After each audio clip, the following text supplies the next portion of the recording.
Welcome to another segment of Interviews That Matter. I'm your host Raj Mehta. Friends, in this segment we bring those guests who influence our lives. This includes elected officials, policymakers, heads of major organizations, and other dignitaries. It is my sincere hope that the knowledge brought in by these people will help our community. We have such guest today who is a chief economist for the MarketWatch, Dr. Irwin Kellner. Let's meet Dr. Kellner. Dr. Kellner, welcome to the show, sir. Thank you for taking time. Nice to be here. Sir.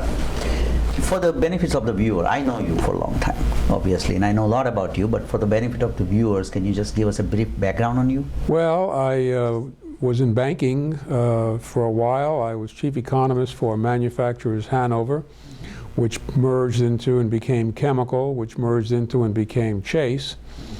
And I took early retirement shortly after that and went into teaching. I taught at Hofstra for 10 years and went into semi-retirement after that. Did a little bit of time for a while at North Fork Bank until it became Capital One. I was their chief economist. And now I write a weekly column for MarketWatch on the internet, and I write about economics and politics, and I am their chief economist. So that's briefly what I've done in the last 30, 40 years. So what is wrong with our economy? What's wrong with our economy? Yes, what's wrong with our economy is a number of items. As you know, we had a bubble in the financial markets as well as in housing. That was fueled by cheap, easy credit, lax regulations, and a relatively new development of packaging mortgages into mortgage-backed securities and reselling them to investors. So when an applicant came for a mortgage, the bank didn't worry about credit quality so much because it could sell it off, this security, to a Wall Street firm, and it only made its money originating the loan and servicing the loan, but it didn't worry about the credit quality. Well, that soon bubbled up to the point where a farm worker, let's say in California, making $10,000 a year, was able to buy a $500,000 house. A lot of that was predicated on interest rates remaining low, which they didn't. And so the bubble burst in 2008, and it was a financial bubble, it was a housing bubble, it was a stock market bubble. And so the economy fell by the greatest amount since the early 1930s. The current administration took over in the middle of that in early '09. And tried to stimulate the economy, but unfortunately did not devote enough of its efforts in the direction of stimulus and job growth, preferring instead to pass a new health care bill. And that was something that the opposition didn't like. And so politics entered into the picture. And because the two sides don't get along, they don't compromise, they don't work together, we are where we are today. Technically not in a recession, the economy is growing, but not fast enough to create jobs, and therefore in danger of slipping back under its own weight unless politicians get together very soon. In the first 2 years of his term, the president had a House and a Senate run by the Democrats, and so that's when he got his health care legislation passed. In his last 2 years, the House was dominated by Republicans, especially those who want small government and less intrusion into state and local purviews. But ironically, more intrusion into people's bedrooms when it comes to women's health and abortion and the like. The fact is that for the last 2 years, nothing much has been accomplished in Washington. This has been the poorest Congress in terms of legislation in at least 60 years. And the public opinion of Congress is not only below used car salesmen, but below telemarketers as well. Wow. So a lot depends not only on who is elected president, but also how the Congress is made up, and if the politicians in the new Congress decide to work together for the common good.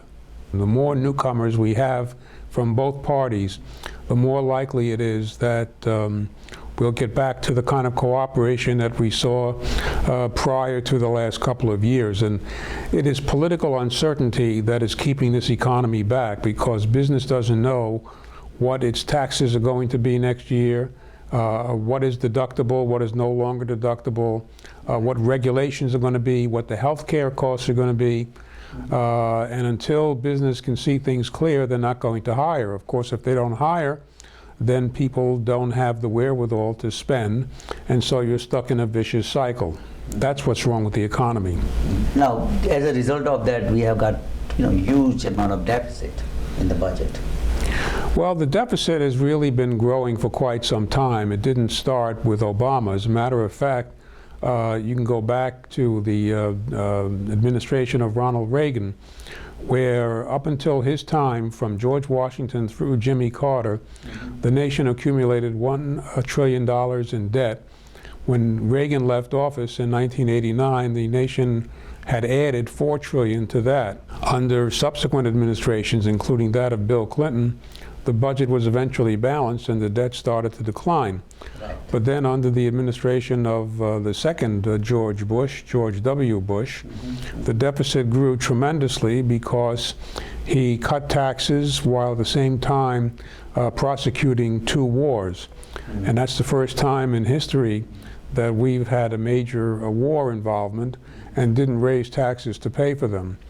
Now, when the bubble burst, of course, the deficit grew because of social spending to cushion the downturn, as well as lack of revenues coming in from taxes from businesses and individuals. Right.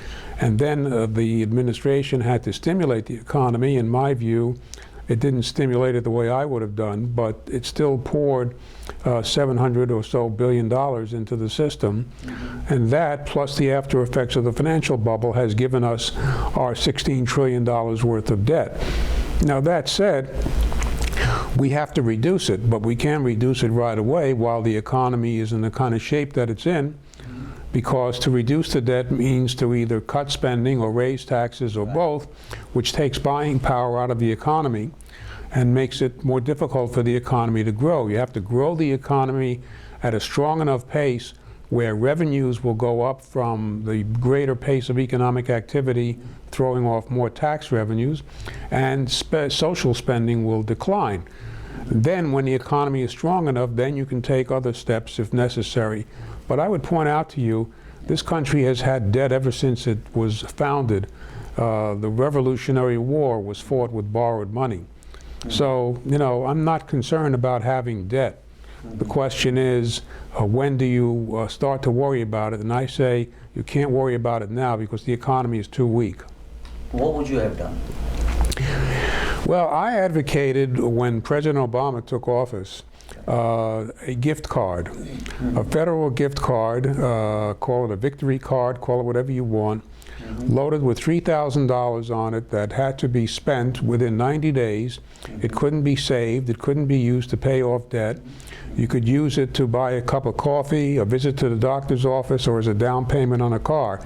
But you had to get that money in circulation. And of course, as I spend my gift card, it becomes your revenue. You have to spend that perhaps to restock on the items that you sell, plus your own gift card.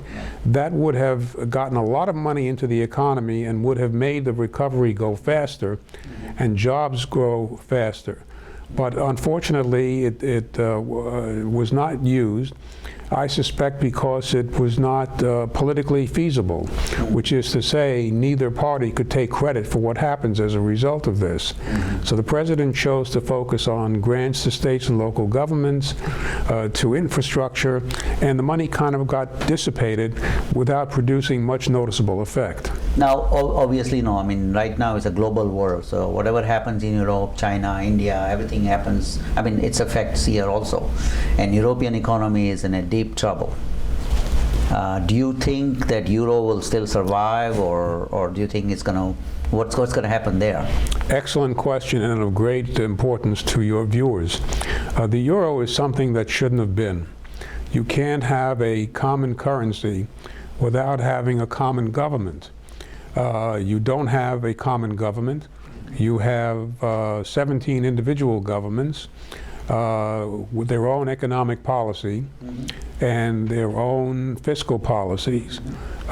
So I think it's only a matter of time before the euro breaks apart.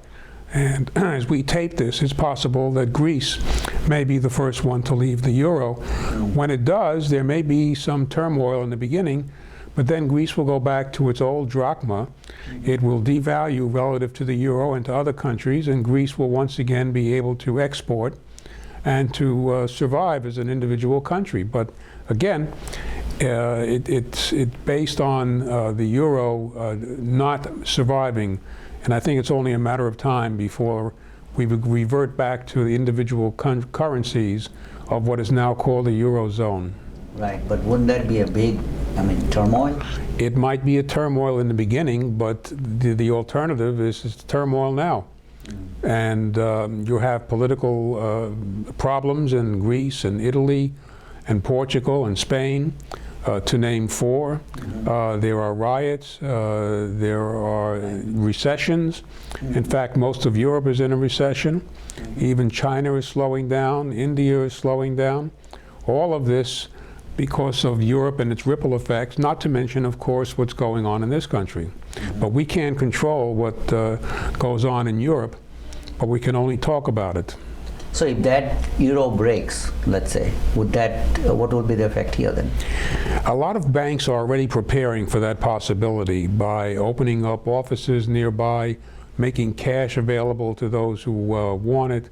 So yes, there will be some turmoil.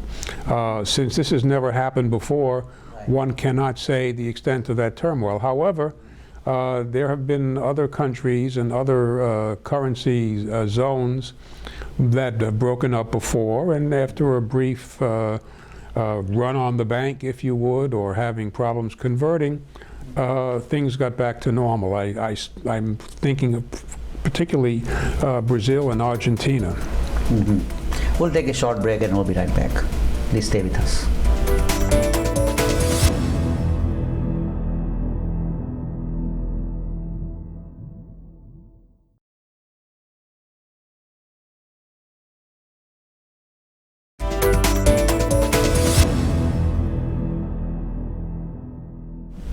Welcome back. Dr. Kellner. Now, many of our viewers are in hospitality, industry, right? And last few years have been challenging for many of them. This year, obviously, it started getting a little better, What do you think your forecast is for like next few years? For hospitality? Yeah, for like more hotels and, that. Well, right now travel is down because of the economy and also because of fuel prices, plus general displeasure over service from the airlines. It is interesting that people who have to go to Boston or Washington, for example, prefer to take the Acela train than to bother with the airlines and the checking in and the shuttles and the weather and all that.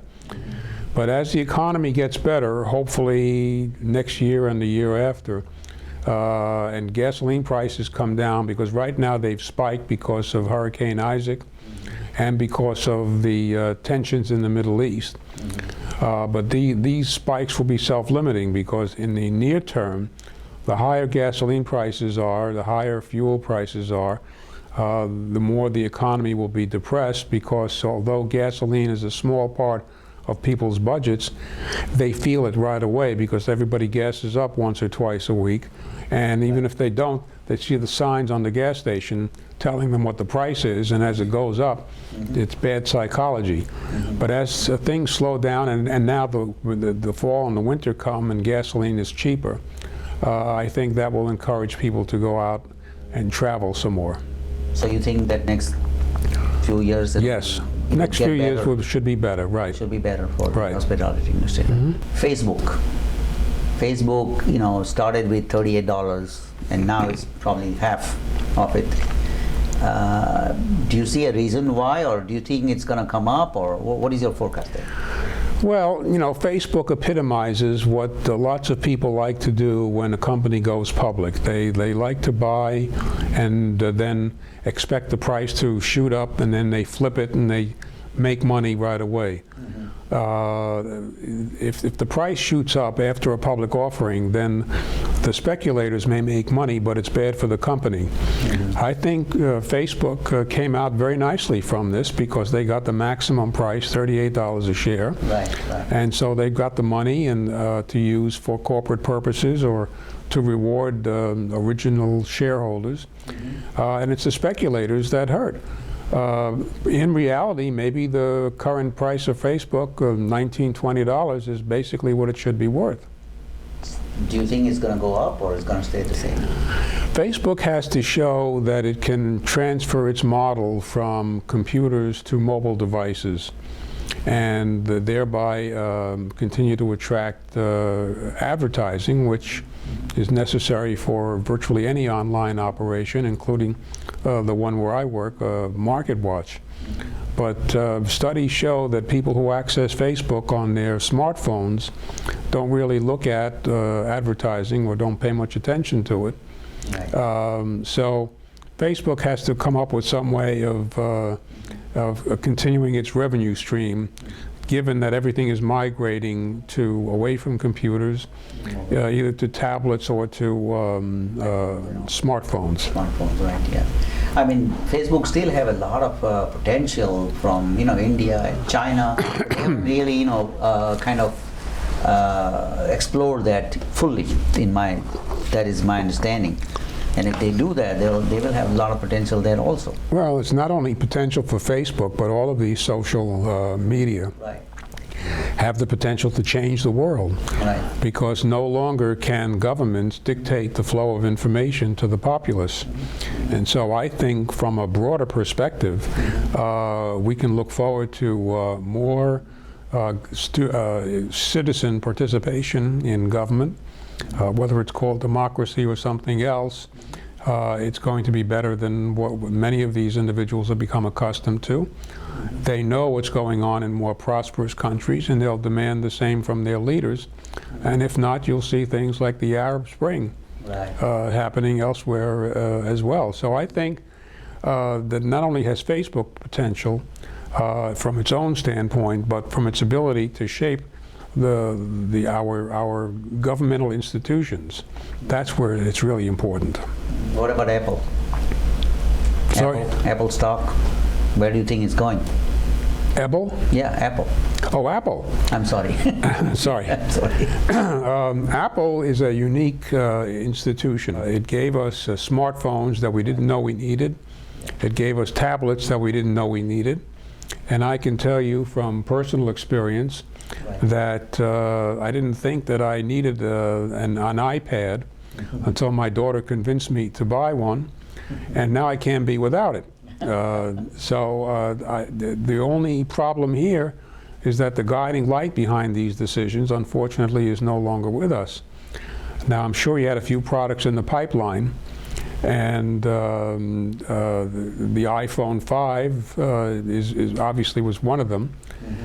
But we don't know what else is coming out, but a lot will depend on how much ahead he was able to get the company to look in terms of new products, because as a long-time observer of the economic and marketing scene, I have never witnessed anything like this, where new products come out that we didn't know we need, and now everybody walks around with a knife or with a smartphone. So do you think it'll still keep going up? I think so, as long as the company continues to innovate, and that's the name of the game. Okay, then what industry you think it will do good in next 4 years? Oh, healthcare. Healthcare has a lot of potential. Healthcare, especially since many hospitals, whether Obamacare survives or not, are becoming involved with insurance companies in the sense that they will morph into insurance companies. So healthcare providers and healthcare payers will be almost the same. And this is a new world for the world of healthcare. Besides the fact that the population is getting older and needs more healthcare, and so there's potential for pharmaceutical companies and for even retail outlets that deliver the product to the consumer. Of course, technology is another favorite of mine for reasons that we've talked about. I think that the media, and I don't mean just social media, but I mean TV, radio, newspapers and everything, right now, newspapers are not in favor because everybody reads on their tablet. Right. But people still want the content that newspapers deliver. So I think those that migrate to the digital form will do better because the thirst for knowledge is greater and greater. Other than that, you know, one has to say the basic retail sector, because we're a consumer-driven economy. 70% of the economy is consumer spending. And, you know, the very expensive stores do well, and the very inexpensive stores do well. My wife and I went shopping for her birthday present, and she wanted a pocketbook. And so we went into a store, and they said the pocketbook that she liked was over $4,000. And I said, does that come with wheels? $4,000, wow. Needless to say, we didn't buy it. Wow. What about real estate? Real estate market? Real estate? Well, real estate has been down so long that it's bound to come up. And I think that, as I've said before, housing prices are beginning to rise. Residential real estate in some of the real depressed areas of the country, like Miami, Las Vegas, Southern California, Arizona, are good buys right now. Real estate, or even the houses and the condos that are built on them. On the other hand, you get to major cosmopolitan cities like New York, Chicago, San Francisco, Los Angeles, Boston, and Washington, and Miami itself. There's lots of demand from people from overseas, especially those whose currencies are strong relative to the dollar. New York is a great example. Right now, demand for apartments, condos, co-ops, purchase rentals, very, very strong. And so that's helping the city. And that reminds me, another industry is finance and financial services. Okay. Some of the banks are in much better health today than they were a few years ago. Their capital base has improved tremendously. And they've learned their lesson, hopefully, in terms of looking at credit quality as opposed to just making a little fee and then going on from there. So I think the banking industry is also something that one might look in favor. Well, you know, 25, as I said before, 25 minutes is not enough to talk with you because you've got too much to offer. Okay, so, but I have a time limit now, so we'll have to end here right now. Maybe next time again you come here again on the show. I hope you consider that. Well, I thank you because I know that your show is widely respected and viewed, and it's a pleasure to be part of it.